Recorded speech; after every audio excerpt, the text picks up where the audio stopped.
ॐ त्र्यम्बकं यजामहे सुगन्धिं पुष्टिवर्धनम् उर्वारुकमिव बन्धनान् मृत्योर्मुक्षीयमामृतात् ध्याये नित्यं महेशं रजतगिरिनिभं चारुचन्द्रावतंसं रत्नाः कल्पोज्ज्वलाङ्गं परशुमृगवराभीतिहस्त्रं प्रसन्नं पद्मासीनं समन्तास्तुतममर्गणैर्व्याघ्रवृत्तिं वसानं विश्वाद्यं विश्ववन्द्यं निखिलवयहरं पञ्चवक्त्रं त्रिनेत्रं गुरुर्ब्रह्मा गुरुर्विष्णु गुरुर्देवो महेश्वरः गुरुः साक्षात् परब्रह्म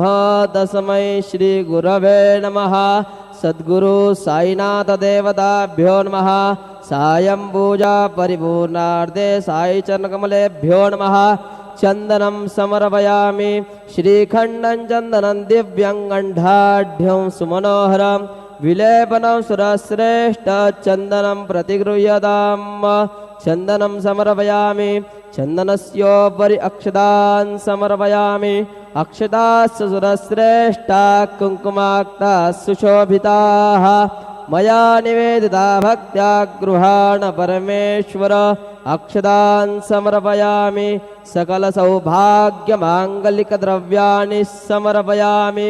ऋतुकालोद्भवति पुष्पं माल्यादीनि सुगन्धीनि मालत्यादीनि मय प्रभो मयार्दानि पूजार्धं पुष्पाणि प्रतिगृह्यताम्। पुष्पं समर्पयामि अथ नैवेद्यार्थे उपहार नैवेद्यं निवेदयामि।